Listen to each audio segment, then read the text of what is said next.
as they beat the Golden State Warriors 132-122. Golden State goes 2 games under 500. They fall to 15-17 and continue their stop-start type of season and end 2023 on a down note. It's time for Warriors Wrap-Up. We'll bring you into the locker room and hear from Coach Kerr and the players. Highlights from the game. Warriors Wrap-Up starts now.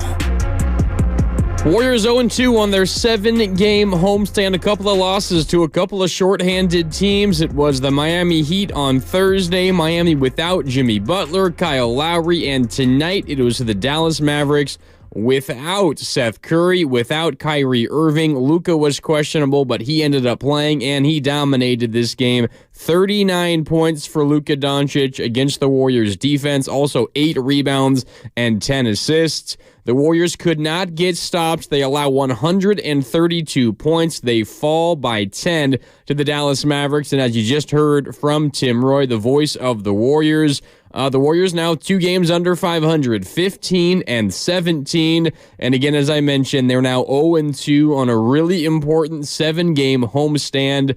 They began this homestand at 500. 7 games at home. You feel like you could at least win 4. You feel like maybe you could get 5 if things break right for you. And I guess technically the Warriors still can do that. They could win their final 5 games of this homestand. But it's gotten off to a nightmarish beginning for the Golden State Warriors. 2 games against a couple of teams that are down stars, and you kind of come out lifeless and lethargic, and you lose both of them again on Thursday to the Miami Heat, and tonight to the Dallas Mavericks. You fall by 10 points inside of Chase Center. Welcome into Warriors Wrap-Up here on 95.7 The Game. Mark Randy with you for the evening here as we react to another rough one for the Golden State Warriors. This show's for you guys. I want to hear from you. Let me hear your frustrations. Let's vent about this Warriors season because it has not been easy. It's been a frustrating watch. The Warriors have tons of problems. I know they've been missing players, but it's not just as simple as, say, Draymond Green returning. The Warriors have issues with and without Draymond Green. This is a team that is struggling to play for each other, is what it seems like. I mean, Steve Kerr even said as much post-game. I'll get to that in a minute. Before I do, I want to hear from you. So give me a call, 888-957-9570. That's also the Comcast Business text line. I'm keeping an eye on the text line there. I see the 757, the 925. I see you guys there. And I also have the YouTube chat up, youtube.com/957 The Game. Alex, Matt, let's see, Multi-Apples, Moko, Sadiela. I see you all on the YouTube chat. Keep them coming here on 95.7 The Game. Mark Randy with you. Let's start at the beginning. The Warriors went to a new lineup. We talked during Warriors Live about Kevon Looney, who was questionable with an illness all day long, but ultimately he was available. He did play, but he did not start. Trayce Jackson-Davis got the start at the center spot, but that was not the only change that the Warriors made in their starting lineup. Brandon Podziemski moved back to the bench, and Chris Paul got the start. So it was Steph Curry, Chris Paul, Klay Thompson, Jonathan Kuminga, and Trayce Jackson-Davis. If you were listening to Warriors Live, I got the news literally right as it was time to get out. I got it out there quickly, but had no time to react to it. What was running through my mind right as I wrapped up Warriors Live with you all was, I'm not sure that unit is going to be able to defend at all against this Dallas team, or for that matter, really going to be able to defend anyone. And the numbers back that up.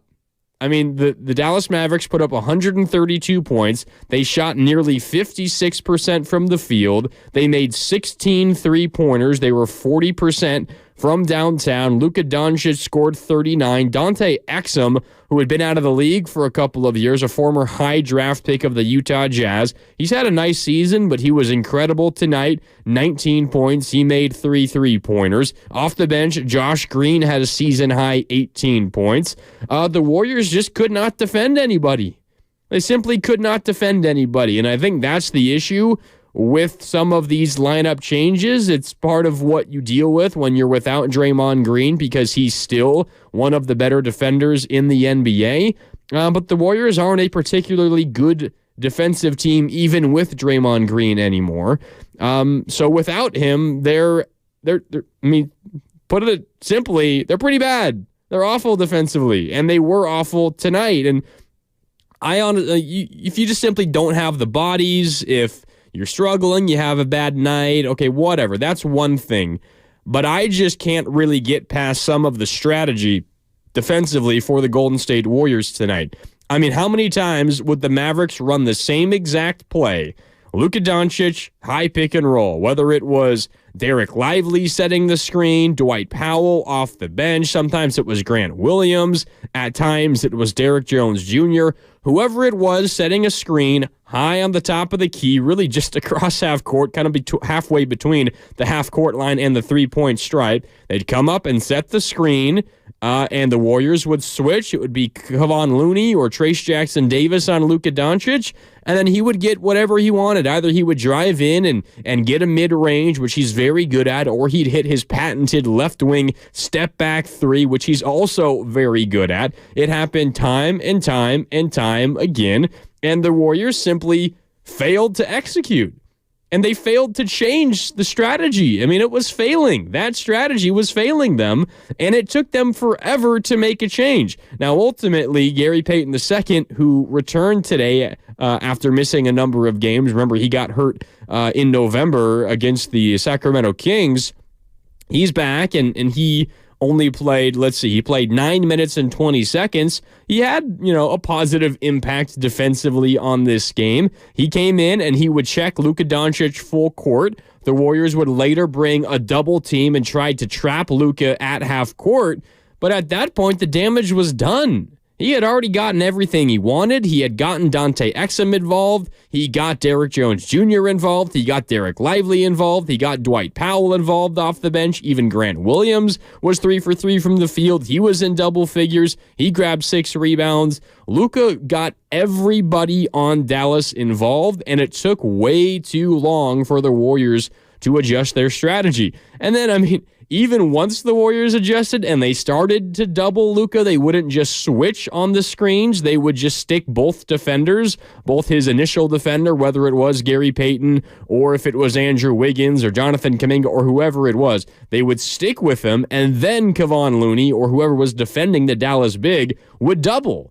But Luka is good enough that he can split the double, he can pass over the top of the double to the cutting big, and that's when you got Josh Green involved. The rolling big would pass to a corner, Josh Green wide open, and he'd hit a 3. But it took too long for the Warriors to adjust to that simple pick-and-roll play that the Dallas Mavericks were running, and it's a big reason why they won today. So we can talk about the Warriors offense and Klay Thompson's struggles, and we certainly will. He was 1 for 11 today, 1 of 6 from downtown, only 3 points for Klay Thompson, only played 26 and a half minutes, did not play in the final 8.5 minutes. Steve Kerr benched him during closing time, and it was a new kind of lineup for the Golden State Warriors to close things out. We can talk about the offensive issues, but the Warriors still put up 122 points.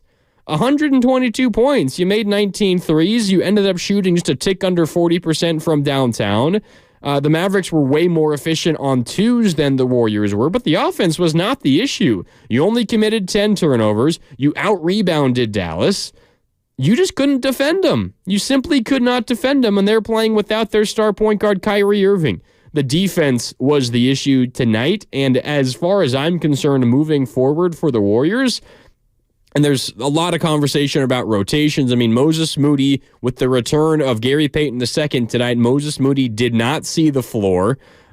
Everyone else that you would expect to play played. Gary Payton played the fewest minutes of anybody at just over 9. Kevon Looney played 11 off the bench. Dario Saric 15.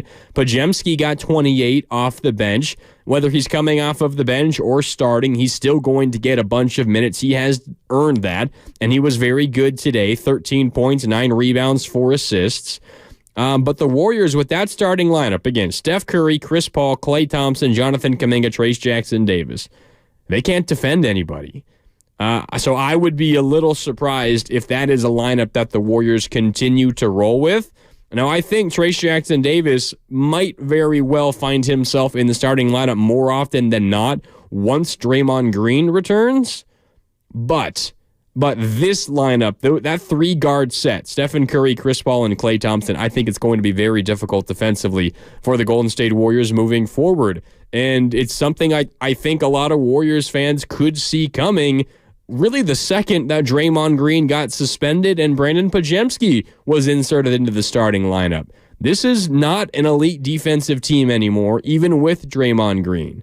Klay Thompson is not the two-way player and the perimeter defender that he once was, and it's nothing against Klay. It's just the nature of what happens when you get older. Plus, he's, of course, having to deal with 2 major, lower leg injuries. It's just what happens. But the Warriors are not nearly as good defensively with Draymond Green, and of course, they're way worse without Draymond Green. So, that's the number one issue for the Golden State Warriors tonight coming out of this one, in my opinion. All right, let's get to the phone lines here on Warriors Wrap-Up. Mark Grandy with you on 95.7 The Game as we react to another Warriors loss, their 3rd consecutive loss. The Warriors now 2 games under 500 as they fall to Dallas, 132-122. Give me a call. Voice your frustrations. I want to hear from you here on 95.7 The Game.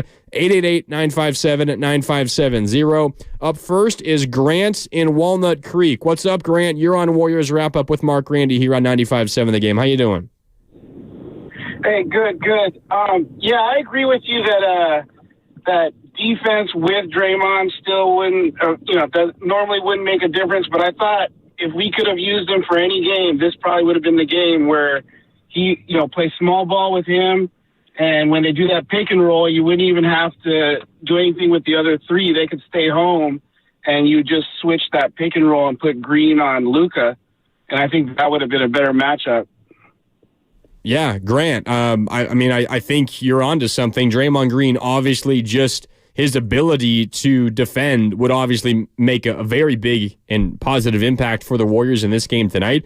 I think the other thing that kind of gets lost a little bit now with Draymond, considering that he has gone over the top with some of his on-court actions, I don't think Draymond Green would allow the Warriors to feel and look this lethargic and lazy and just generally lifeless like in these two home games. Steve Kerr said it after the game tonight.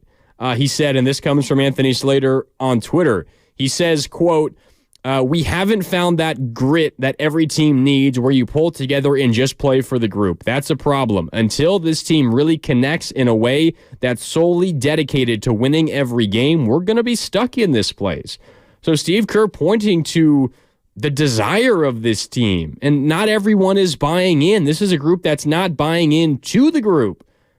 I mean, that quote, that says a lot. Again, quote, we haven't found that grit that every team needs where you pull together and just play for the group. That's a problem. Until this team really connects in a way that's solely dedicated to winning every game, we're going to be stuck in this place.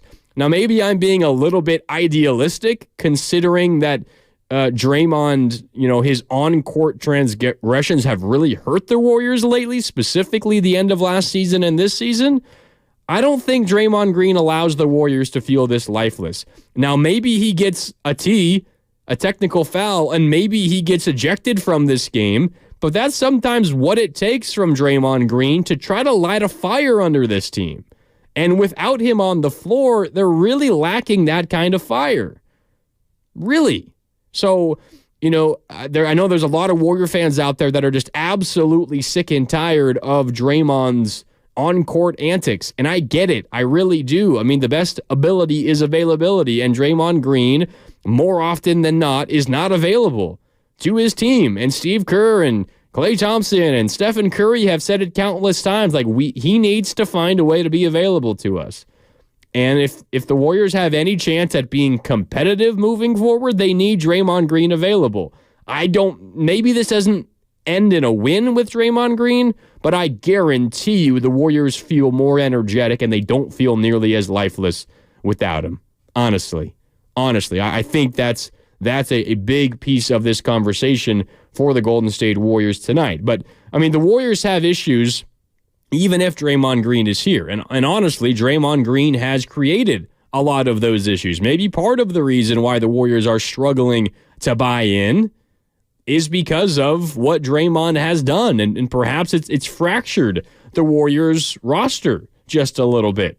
I'm not sure. There's no easy solutions here for the Golden State Warriors. But you look at what some of the Warriors did tonight. Again, I mean, you can have a lot of positives about what the Warriors did offensively in this game. Stephen Curry was a volume shooter, really struggled early, got going in the second half, specifically more in the fourth quarter. He finished with a team-high 25 points. Chris Paul had 24 points, had his best scoring night, best shooting night as a Golden State Warrior, was really the only reason, one of the reasons why the Warriors were even in the game in the fourth quarter. He was 9 of 14 from the field, 6 of 9 from downtown. 24 points for Chris Paul. Trace Jackson Davis, another solid game in his first career NBA start, 17 points, had 6 rebounds, a couple of assists, 8 of 11 from the field. I thought Jonathan Kuminga was a little more composed and under control tonight. Now, there were some head-scratching moments as well, but that's just what you get from a young guy. He had 16 points. Active on the boards. Jonathan Kuminga, 9 rebounds, had 3 assists, was 6 of 12 from downtown. Really, his shooting numbers were better than 6 of 12. He was 1 of 5 from 3, but a couple of those were just heaves, in the final couple of minutes when the game was over. So I thought Kuminga had himself a fine basketball game tonight. Certainly much better than on Tuesday when he committed 6 turnovers. Only 1 turnover for Jonathan Kuminga tonight. Off the bench, Andrew Wiggins, not the most efficient scoring night. He was 5 of 13, but did have 14 points, 5 rebounds, 4 assists. He missed, again, a couple of gimmies down low that hurt the Warriors in the first half. Podziemski was great. Once again, 13 points, 9 rebounds, 4 assists, 5 of 8 shooting, 3 of 5 from downtown. But the Warriors just not enough defensively. They could not get the job done defensively. And Luka Doncic got everything that he wanted on that pick and roll, and the Warriors just reacted a little bit too late. They didn't really change anything up defensively at that point. Now, the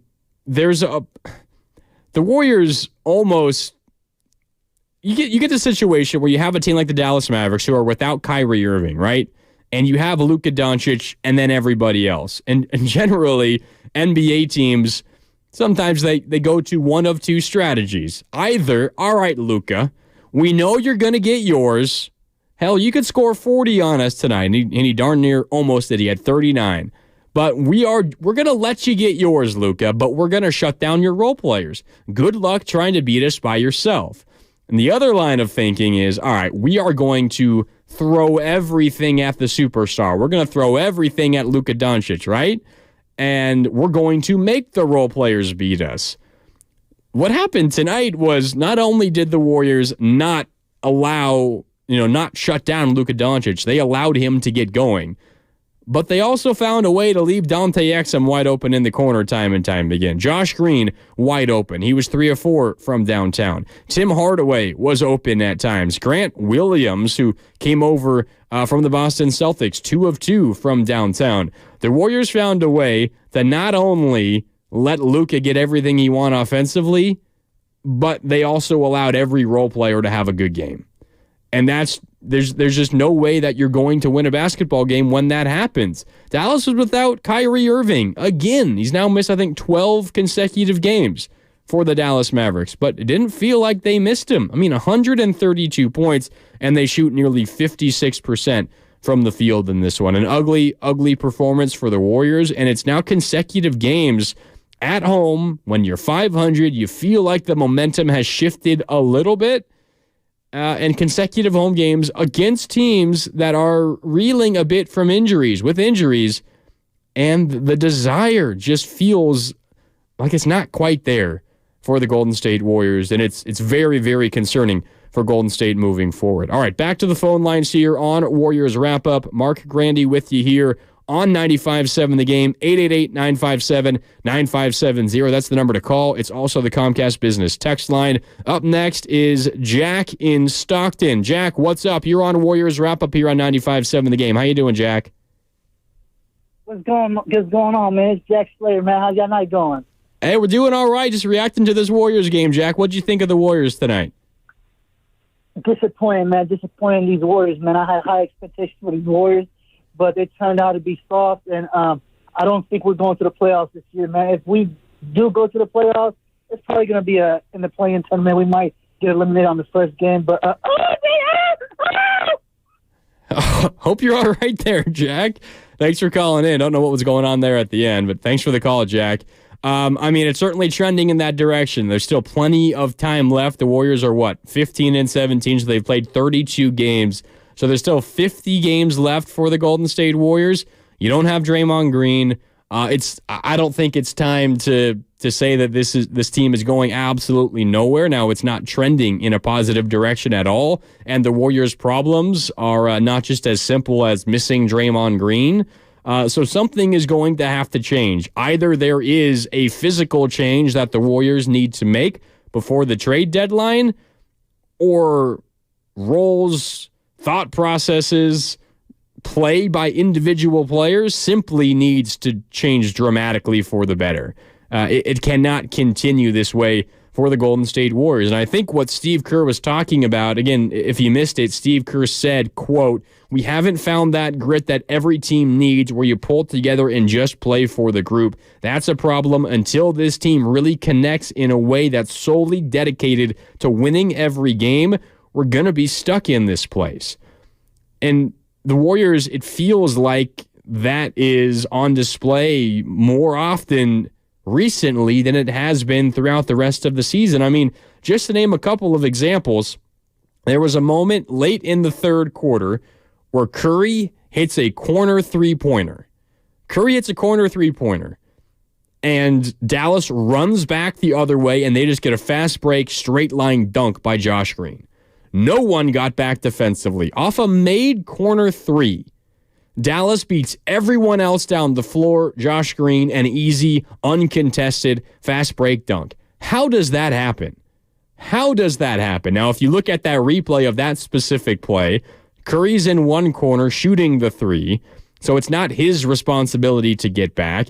And then it's Brandon Pajemski, who's the other guard. The responsibility is on him to get back, and he crashes the glass because that's what he does. I mean, he's great at it. How many times does he do that, and as a result earns the Warriors an extra possession? But by doing that, when a different guard is shooting the ball from the corner, and you are the designated back man, the guy to get back and stop a fast break bucket, like that's the risk you run. Now, there is a concerted shift in thinking in the NBA recently, this year specifically, where teams are kind of foregoing getting back on defense, and they're just crashing the glass with everybody, trying to fight for extra possession. So that might be more of a Warriors ideology shift as opposed to, blame for Brandon Pajemski. But that was a really bad moment for the Warriors in this game. There was others. The Warriors had a little bit of momentum going. They got back into it in the fourth quarter, and this was after a Jonathan Kuminga three-pointer. On the next possession, Kuminga's feeling good about himself, and he kind of does a wild drive to the hoop, going from right to left, maybe looking for a foul call, throws up a wild shot, barely hits iron, does not get the foul. He falls down, can't get back up quickly, so Dallas has a fast break bucket the other way, and it turns into a Jaden Hardy wide-open corner three. And a lead that was just down to 8 a second ago, could have been down to 6 or 5 if you had a good offensive possession. Suddenly it pushes right back up to 11, and you're kind of right back where you started from as you were trying to get back in the game. Like, it's possessions like that that are killing the Warriors, but still, even with all of that said, it's not an offensive issue. The Warriors put up 122 points. They shot 45.6% from the field. They made 40% of their threes. They give up 132 points. They're not doing the simple things defensively. And as Steve Kerr said, it doesn't really feel like they're buying in and playing for the group. It almost feels like there's individual agendas going on right now. And you can point to Jonathan Kuminga's frustrating comments after the game on Christmas, where he, said to Marcus Thompson of The Athletic, like, I feel like I've deserved and earned a bigger role, but I'm not the one determining my minutes. And, that's frustrating for me. It's difficult to deal with. Like, it almost feels like there are Warriors players, and you can kind of understand why, but it seems like there are Warriors players who are so concerned at trying to get theirs and trying to prove to Steve Kerr that they need more minutes by scoring 20 points a game and doing all this flashy stuff, when in reality, what's going to help the Warriors win basketball games is by playing that team brand. Like, that's why Brandon Pajemski is earning 25-plus minutes every single night, because he's doing those small things. He's getting all the rebounds. He's getting the loose balls. But not everyone else is doing that for the Golden State Warriors. And again, I can get why. I mean, the Warriors have an incredibly deep team, and like tonight, Moses Moody, DNP. How do you think Moses Moody feels when he eventually gets back on the court? He wants to try his hardest to prove that he's a quality basketball player and deserves to play. That's not an easy situation to go into. It's a little bit to a lesser degree for Jonathan Kuminga, because at least he's getting regular rotation minutes. But with GP2 back, with Draymond Green's return looming at some point, likely in January would be my guess, you can also feel kind of that anxiousness around Jonathan Kuminga, like, I've got to prove myself. I'm going to put my head down here and go to the hole. Guess what, Jonathan? You just ran over somebody. That's an offensive foul. You threw up a wild shot, it barely hit rim. You didn't get back defensively, and Dallas gets an easy three-pointer the other way. Like, you can feel how this roster construction and the roster crunch going on right now. There's a logjam of pieces on this team that I think it's forcing everybody to almost fight for individual performances as opposed to trying winning basketball games. And that is really, really, really hurting the Golden State Warriors right now. And I'm not sure how you fix that unless there are, physical moves that maybe lessen the roster crunch. And as I laid out earlier today on Warriors This Week with Dan Devone, that might be like a 2-for-1, a 3-for-1 trade. That frees up minutes for everyone on the roster that deserves it, and maybe you get a better player back in return. It's really drifting towards that point, in my opinion, for the Golden State Warriors. All right, let's go back to the phone lines here on Warriors Wrap-Up. Mark Randy with you on 95.7 The Game, reacting to this 132-122 Warriors loss to the Mavericks. Give me a call. I want to hear your frustrations from another Warriors loss. 888-957-9570. Up next is Jake in Pleasanton. Jake, what's up? You're on 95.7 The Game. How you doing tonight? Hey, man. I really appreciate you guys having me on here. I'm here. First of all, whoever that last caller was made my ears bleed. Please don't let him come back on. We'll try our best, Jake. I can't be taking that anymore. Okay, look, I got to talk about my boy Podziemski. Shout out Santa Clara, 5 of 8 from the field, 29 minutes, 9 boards, 13 points. This guy needs more minutes. Would you agree about that at least? I mean, he's playing really well. He was great tonight, but he got 29 minutes. That's a good chunk of time there, Jake. And what do you think the plus-minus was while he was on the floor there, buddy? I'm looking at it right now. I know everyone on the Warriors were in the negative, so I don't imagine it was very good. It was less negative than the rest, my man. And how about Clay? Huh? How about give him Clay's minutes? What do you say about that? Give him all of Clay's minutes. All of Clay's minutes. So you want him to play every single minute? That would be a little difficult, Jake. I appreciate the call. Klay Thompson played 26 minutes. Brandon Podziemski played 29 minutes. Podziemski's played more minutes than Klay Thompson tonight. Klay Thompson checked out with 8.5 minutes left in the game and did not come back in.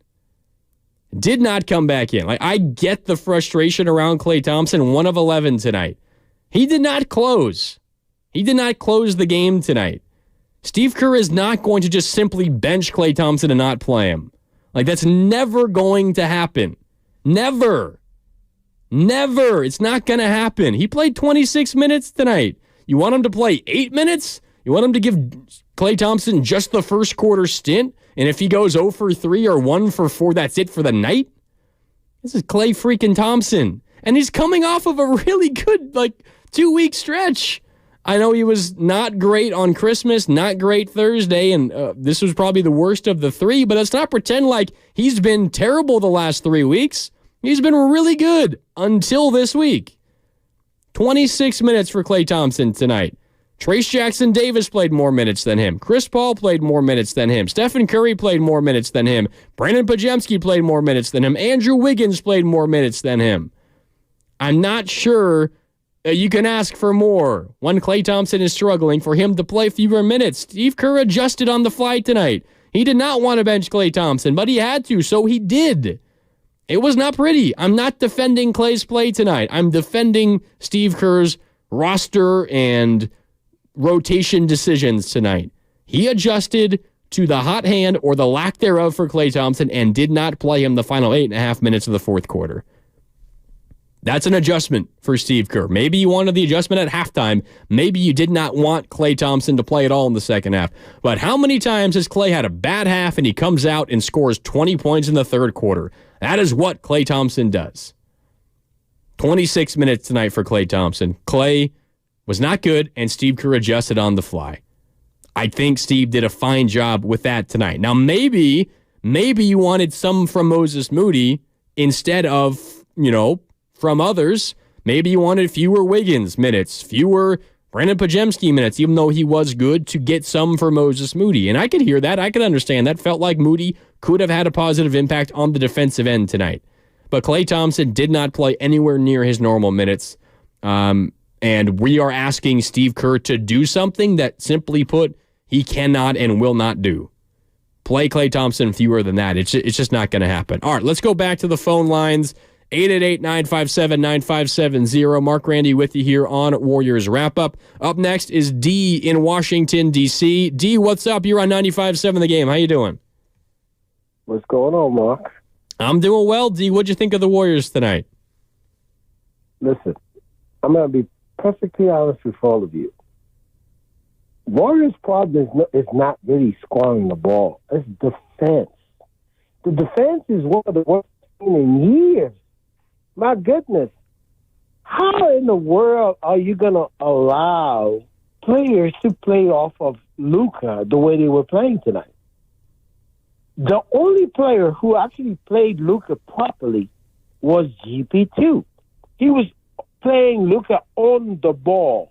This is the best way to First of all, our defense is so bad throughout the year. We don't have an interior defense nor perimeter defense, right?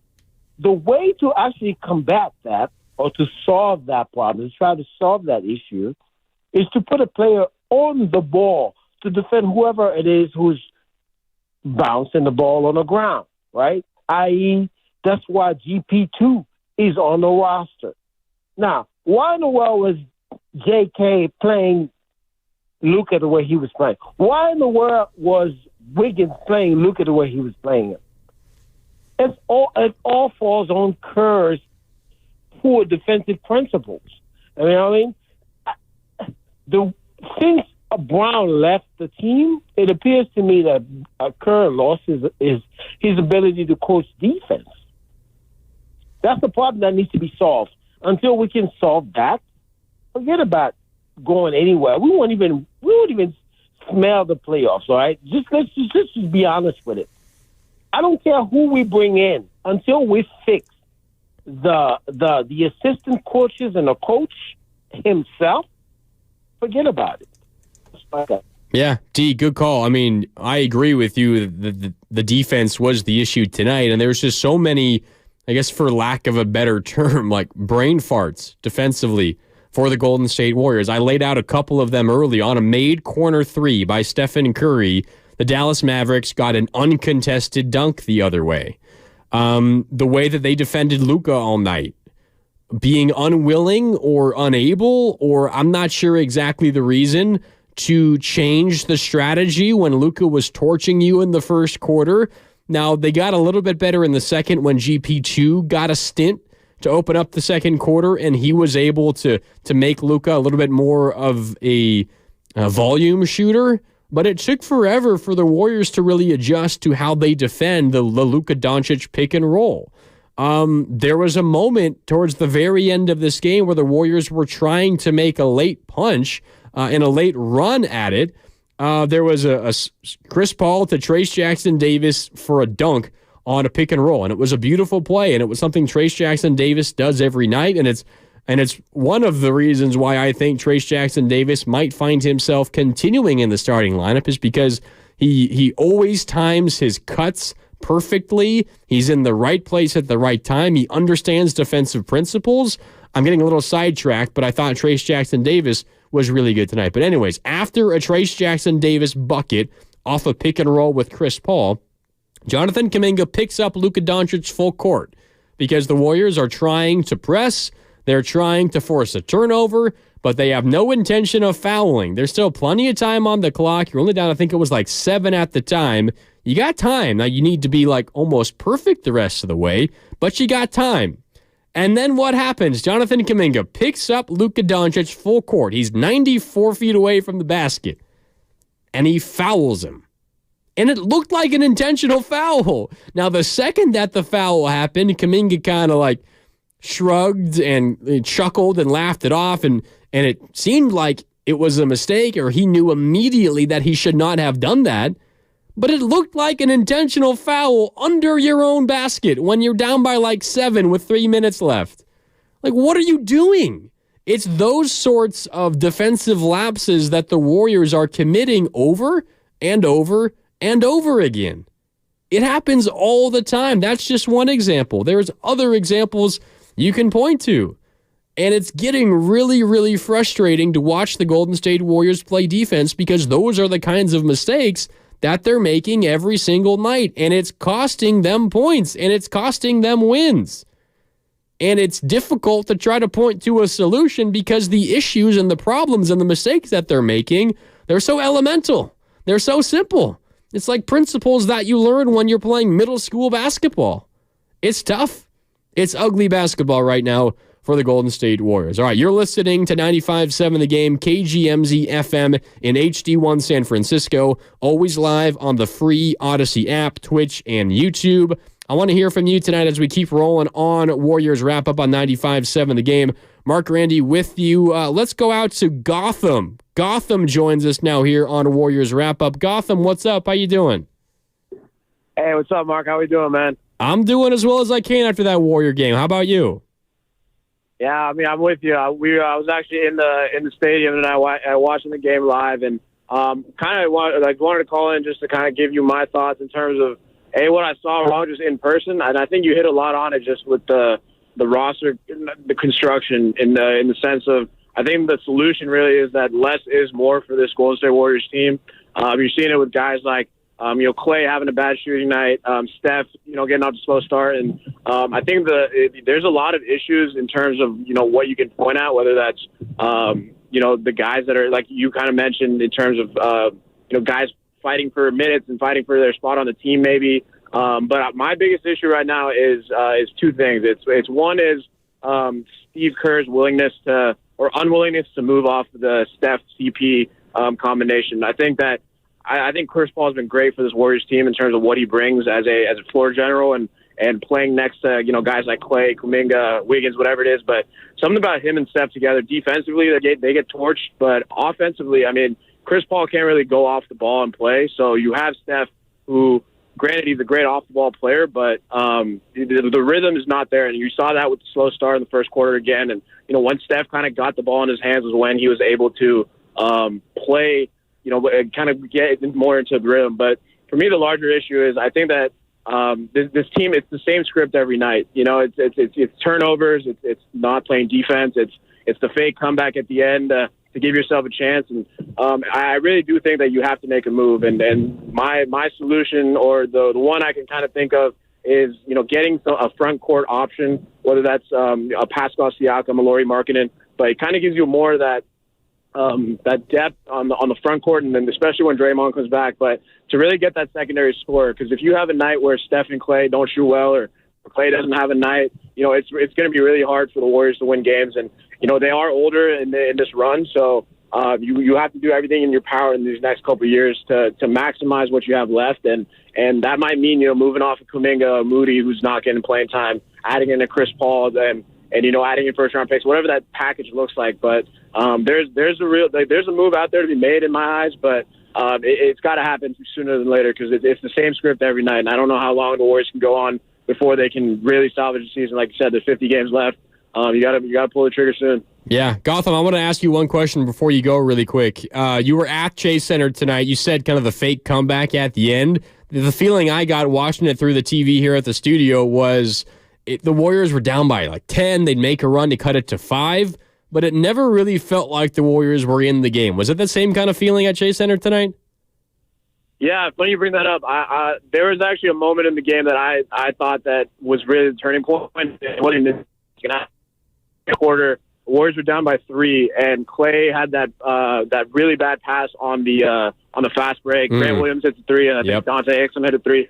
And for me, at least watching it, that was when it was like, I think they ballooned it to 14 or 15 at that point. And again, it was one of those just momentum shifting turnovers that they happen every night. And it's always, everybody talks about the role players that beat us. And, at a certain point, it's not, you can't really chalk it up to luck. They're making bad plays at the worst times, and other teams are capitalizing on it. So, just another loss that, you can, this is not one that I'd say that they really had a chance in my eyes. I think that they were always clawing back, but it's been the case the entire season. Just all those clutch games that they've lost and everything like that. Yeah, good call, Gotham. Thanks so much for tuning in. Appreciate it. A lot of good insights. Yeah, it felt that way watching The Warriors, I mean, you watch the way the game was going. You see Luka get his 39 points. Josh Green had a season high off the bench for Dallas. And you feel like if you're just, ignoring the score, you feel like Dallas is up by 20 and like the game's over and you feel like you got no hope. But then you look down at the score and it's like a 7-point game. And then Steph Curry gets a bucket down low and it's a 5-point game. And you're like, how is this team in this game? Like, it makes no sense. It feels like they're down 20. Yet they're really right there. And then you blink and suddenly the lead's back up to 13. It was a really strange feeling game for the Golden State Warriors. And that moment that Gotham was talking about, the Warriors were on one of those runs. And then they got a stop. I think it was a steal, maybe initiated by Gary Payton II. And they had a fast break opportunity. Klay Thompson running down the right side, fields the pass, and kind of in one motion tries to catch, jump, and kind of you do a touch pass underneath. I forget who was on the other side leading that break, but it gets easily broken up, stolen the other way, leads to a Dallas bucket, and all that momentum is gone suddenly. And that was just another one of those moments that kind of leaves you scratching your head. And I think Gotham is also on the money when it comes to the solution for the Golden State Warriors, even if everything was... If you didn't have as much frustration boiling over, like if Kuminga didn't publicly voice his frustration about his role and wanting more minutes and all of that, it still feels like for the Warriors to get some sort of rhythm and, get the vibe back and get this team understanding what each individual player is asked to do on any given night. It feels like in order to do that, you got to consolidate the roster just a little bit. Now, the other thing to consider is this team even good enough to warrant making that kind of move, right?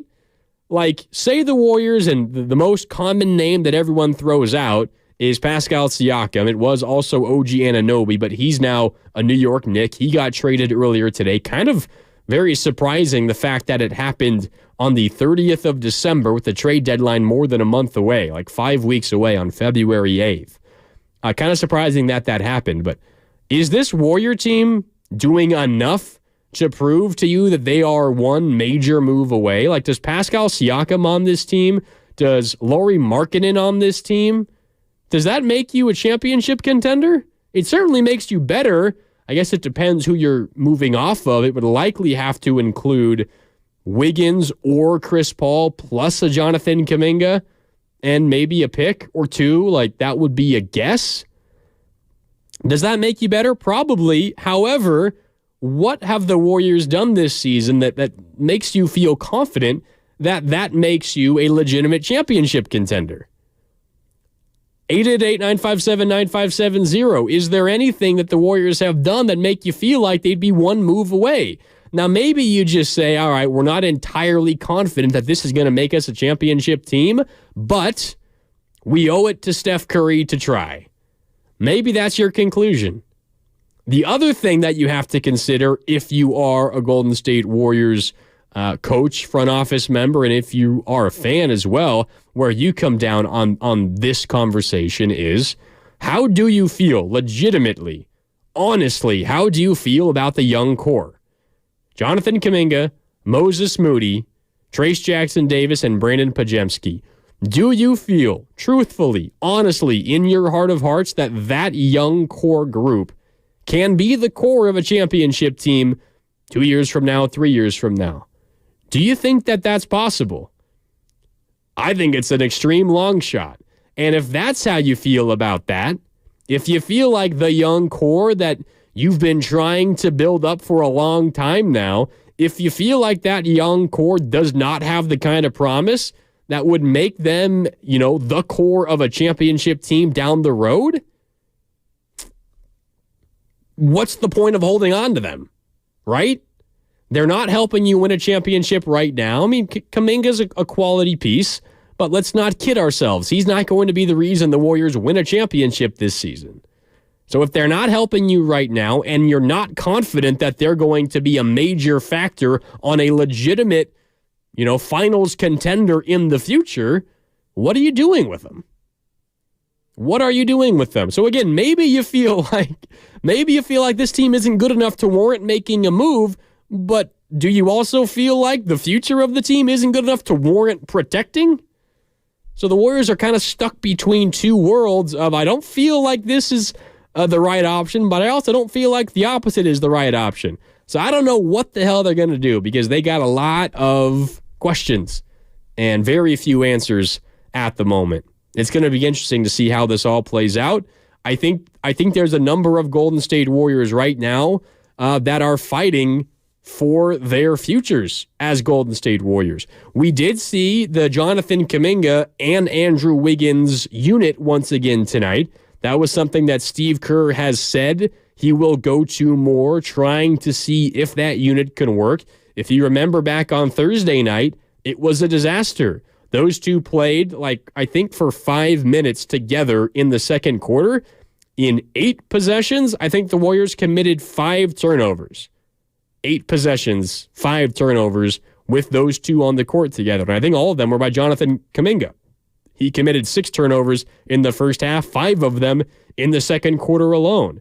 It was better today. It wasn't great, but that unit was a little bit better today, and it was brought in the fourth quarter. The Warriors brought in Andrew Wiggins for Klay Thompson with 8.5 minutes left in the fourth quarter. The Warriors were down by 10. So the lineup was Steph Curry, Brandon Pajemski, Andrew Wiggins, Jonathan Kuminga, and Trayce Jackson-Davis. A really unique, interesting lineup for the Warriors. And it was all right. Brandon Pajemski hit Trayce Jackson-Davis for an easy dunk. Kuminga took a wide-open 3 and made it. Now, that was the shot that the Mavericks were willing to give up to the Warriors with that lineup, but credit Kuminga for the confidence to take it and make it. But then that next possession, as I was talking about a little bit ago, was the wild drive by Jonathan Kuminga. Maybe he was looking for a foul call, didn't get it, threw a wild shot up. It barely ticked the rim, and it led to a fast break bucket the other way. In fact, it led to a corner 3 in transition for Dallas. A 5-point swing there. And instead of being down by 5, you're down by 11. Or down by 6, you're down by 11. That's kind of what you get with these Warriors experimental lineups right now. And it's just frustrating basketball to watch. I'm looking at the Comcast Business text line right now. 888-957-9570. The 510 says Kuminga is not good enough. Trade him now before he loses all value. I mean, the other thing to consider for the Warriors is you are approaching contract negotiation time for Kuminga and Moody. This is their 3rd year in the NBA. You're approaching that time. That's on the horizon for the Golden State Warriors. Not to say that the Warriors are trying to move off of Kuminga entirely and get nothing in return for him. I'm just saying that's the conversation that's coming up for the Golden State Warriors. But again, I'll ask you, do you think that Jonathan Kuminga and Moses Moody and Brandon Pajemski and Trayce Jackson-Davis will be a core that can win you playoff series in the future? I don't know. I don't feel confident in it. So what are you doing continuing to hold on to them? It really feels like the Warriors are drifting towards a spot where when you consider the roster crunch, as we talked about already, where you consider the frustration with Jonathan Kuminga, and there's a very real chance the frustration continues as GP2 gets more minutes, as a Draymond Green return happens eventually. There's a very real chance that he gets more frustrated with his minutes. Does Moses Moody ever reach a breaking point? I mean, if you were listening to 95.7 The Game yesterday, on Willard and Dibbs, Larry Kruger was filling in, and he said, if I'm Moses Moody, I want out of Golden State. And Moses Moody seems like an incredibly nice, down-to-earth guy, and maybe part of the reason why Steve Kerr doesn't play him as much as other fans might want is maybe because he's just so incredibly nice. He's kind of like Kevon Looney in that sense. Kevon kind of seems like, oh yeah, if you want to start me, that's fine. If you don't want to start me, I'll come off the bench. I'll play 8 minutes. Kevon Looney tonight only played, 10 minutes and 53 seconds. It almost feels like Moses Moody is cut from that same cloth. Now, that's not a bad thing. That's not a bad characteristic to have. I mean, Steve Kerr called Kevon Looney like the moral compass of the Warriors last year. He's beloved in the locker room. He's one of, he's a fan favorite as well. Now, he hasn't been playing good basketball this season, but Kevon Looney is one of, the most beloved Warriors of this era. And that's not hyperbole. And a big part of that is because he's willing to sacrifice like that for the team. Maybe Moody has a little bit too much of that in terms of, him fighting for minutes and fighting for his spot and his role in this rotation. So with all of that, it really feels like the Warriors are getting towards a spot where, for a number of reasons, consolidating the roster with like a 3-for-1 trade, whether that is Siakam or Markkanen or whoever else, it feels like that does the Warriors a number of things. It gets you potentially a legitimate number 2 scorer beside Stephen Curry, and it does a lot to fix your rotation questions. Like, just imagine if the Warriors were to trade Kuminga, and this is just a hypothetical, Kuminga and Moody and Chris Paul, and they get, Siakam back in return. I don't even think that money would work. I think the Warriors might be giving up too much money there. But let's just say that would happen. You have Brandon Pajemski coming off of the bench as, your second point guard. And he's feeling good about that. He's getting 30 minutes a night, right? You have Andrew Wiggins potentially back into the starting lineup. Maybe Warrior fans don't like that. So maybe it's Wiggins and Moses Moody and someone else for Siakam. And then you still have Kuminga in the starting lineup. And you're able to bring Trace Jackson-Davis off the bench. Or he starts at the 5 and Looney comes off the bench. You don't have to worry about the Moses Moody minutes anymore. Like that kind of trade where you move off of 3 decent pieces. It fixes a lot of these roster rotation questions. And if you can get a quality player back in return, it probably makes your team a little bit better. Now, the major question there, as it relates to Pascal Siakam, and most of these other guys who might be dealt at the deadline, which included OG Anunoby, who just went from the Raptors to the Knicks, they're on the last year of their contracts. Pascal Siakam is. And as of tonight, anyone acquiring Pascal Siakam does not get his bird rights, which means, you sign him and it's going to count against the cap now because the Warriors would not have Pascal Siakam's bird rights. Those expired today. So are you able to get him for the long term, or is this just a rental? And are you giving up on your future for that rental? I don't know. Tonight, Thursday night, it just seems to be making it a little bit more clear that the Warriors have issues that go much further than just Draymond Green's absence.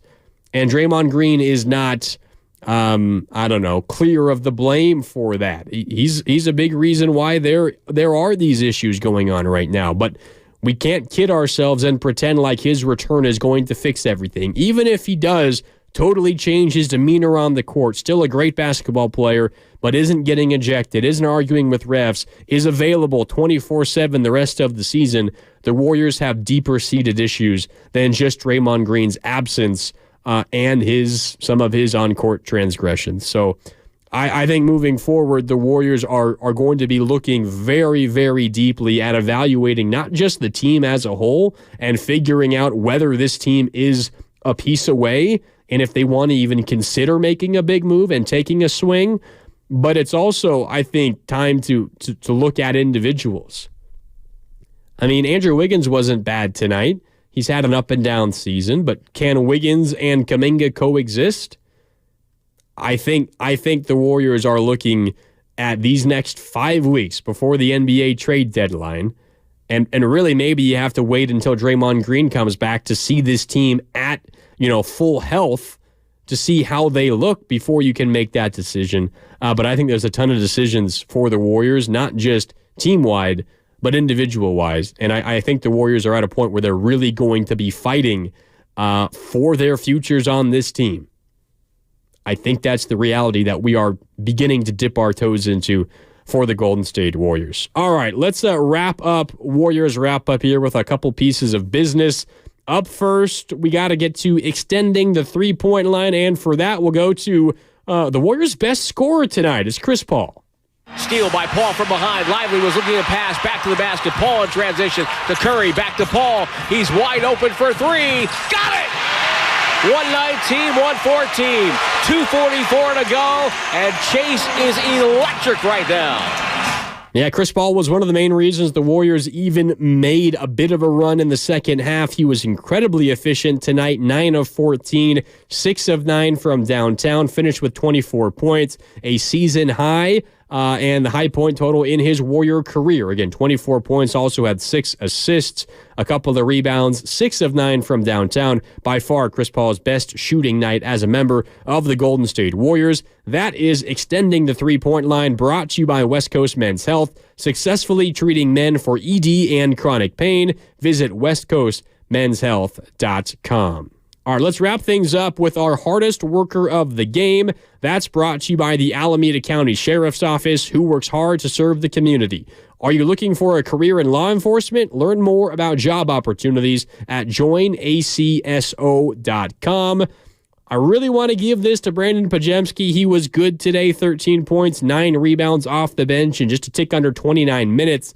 But I feel like I would be doing a disservice to the game of basketball by giving it to anyone other than Luka Doncic. In 37 and a half minutes tonight, Luka, 39 points. He had 8 rebounds. He had 10 assists. He was phenomenal. He got the Mavericks into everything they were doing offensively. 14 for 29 from the field, 5 of 13 from downtown. It felt like he was more like 5 of 8 from downtown. It felt like he was making everything that he was taking, but he finishes with 39 points, only 7 free throw attempts, so he did a lot of that scoring the hard way. 39, 8, and 10 for Luka Doncic. He is our hardest worker of the game. Again, brought to you by the Alameda County Sheriff's Office. All right, one last time, your final score tonight from Chase Center. The Warriors fall to the Dallas Mavericks, 132-122. The Warriors have now lost 3 consecutive games. They fall to 15-17 on the year.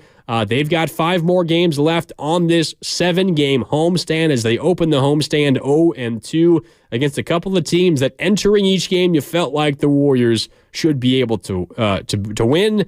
Up next, they have Orlando on Tuesday, and do not sleep on Orlando. They are a quality basketball team, quietly one of the better teams in the Eastern Conference. That's coming up on Tuesday at 7. Coverage begins at 6, of course, here on 95.7 The Game. And then you got the defending champion Denver Nuggets on Thursday. Detroit comes to town on Friday, 6 days from tonight. Detroit earned a win tonight. They beat the Toronto Raptors. They beat Pascal Siakam and the Toronto Raptors to snap their 28-game losing streak. So congrats to Detroit. They are on the way to the Bay Area next week on Friday. And the Warriors wrap up their homestand with Toronto and then New Orleans circling back into 2 weeks from now for the Golden State Warriors. And the Warriors desperately need to get some wins going here on this homestand. Again, they're now 0-2 to begin this 7-game homestand. All right, the Warriors lose tonight to the Dallas Mavericks. Final score 132-122. For Sterling Bennett across the glass, my name is Mark Randy signing off. Thanks so much for tuning in to a frustrating edition of Warriors Wrap Up here on 95.7 The Game. We'll be back tomorrow morning for Niners football. We've got the kickoff show beginning at 9 in the morning. I'll be back with you for that, and then it'll be myself and Sterling Bennett the second the game ends, probably around 1 o'clock or so. We'll be on for 3 hours, all the way until 4 most likely, reacting to the Niners and the Commanders. So we've got that to look forward to tomorrow here on 95.7 The Game. But for now, this is Mark Randy signing off of Warriors Wrap Up. Thanks so much for listening, and have a great rest of your Saturday evening. At Lowe's, save big every day when you buy in bulk. Save 15%